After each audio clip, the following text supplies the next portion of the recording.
Hey there, movie buffs. Welcome back to Yousaf Reacts, where we dive deep into the latest and greatest in cinema. Today, we're breaking down the highly anticipated sequel, Kung Fu Panda 4. I'm Lois, and let's jump right into it.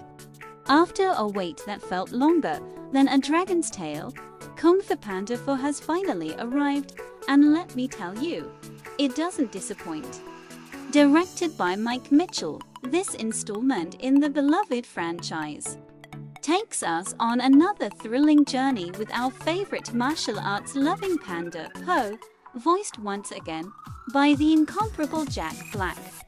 From the get-go, the animation is stunning, with vibrant colors and beautifully rendered landscapes that truly immerse you in the world of the Valley of Peace.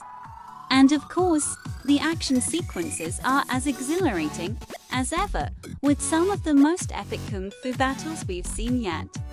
But what really sets Kung Fu Panda 4 apart is its heart.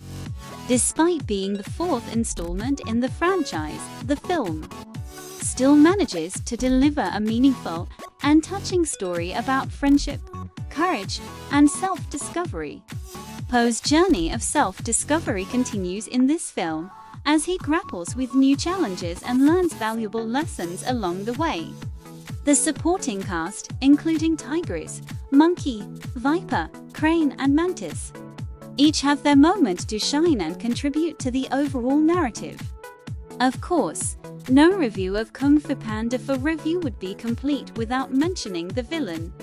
Without giving too much away, let's just say that they're one of the most formidable adversaries our heroes have faced yet, providing plenty of thrills and excitement along the way.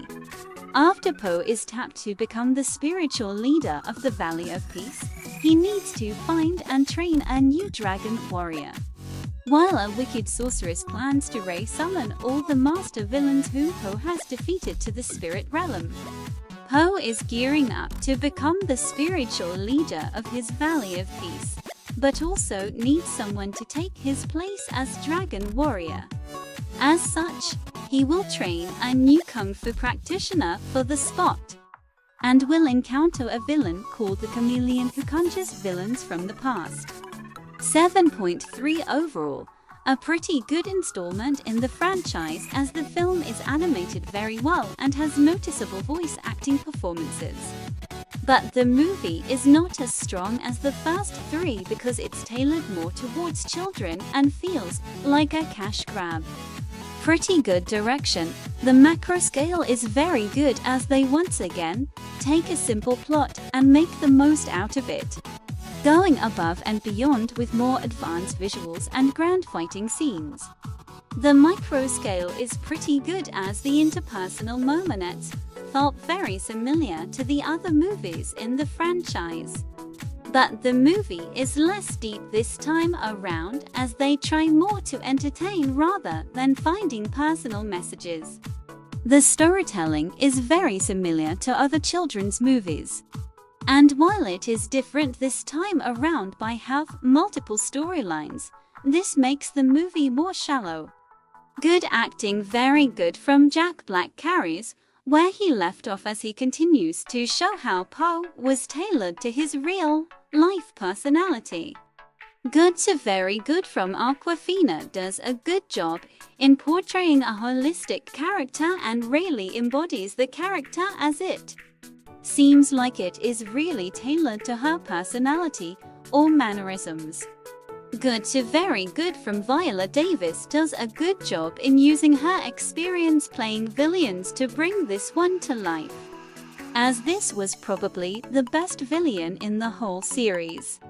Good from Dustin. Hoffman continues his performance from the previous movies, and while he is given more screen time this time around, it is pretty noticeable that he has aged since the last movie.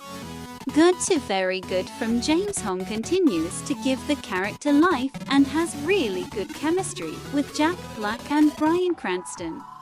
But it's noticeable he has aged since the last one, as he does not have the same energy as the last film, but he's 95, so I give him a big pass on this one.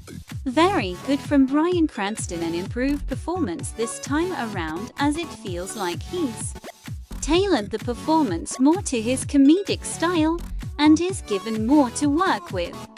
Pretty good from McShane continues where he left off in the first film.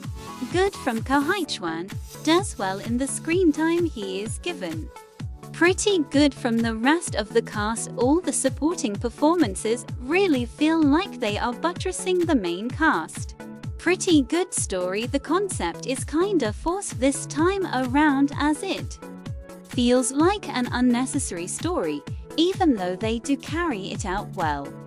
The plot structure is laid out well, as it does not try to overcomplicate. The story has one simple conflict and uses its short runtime to resolve this. Flow between sequences is good. Character writing is pretty good, as they do a good job in showing the dimensions of the other characters. But it really feels like they did not give her as much depth this time around. Good screenplay. The dialogue is pretty sharp for a children's movie, but there are some forced lines. The humor is good for the most part, but is really geared towards children more this time around. The symbolism is more forced than present, as the movie is pretty shallow in its message. The foreshadowing is more predictable this time around, as you know where the movie is going within the first 10 minutes. Pretty good to good score, used well throughout the movie and still incorporates many Chinese tones, but does not feel as strong as the previous 3 films. Very good editing, really shines in the scenes where they mix animation styles as well as the fighting scenes. A good amount of the cuts felt seamless. Probably the best in the series. Good sound. Very good to great visual effects, the most polished film in the franchise, as they seamlessly incorporate different animation styles and do a great job in bringing to life the world and the fighting scenes. The visual effects are held back a bit because a lot of the new character designs feel very similar to Zootopia. Pacing was very good for its short runtime, as every scene felt intended and the right length.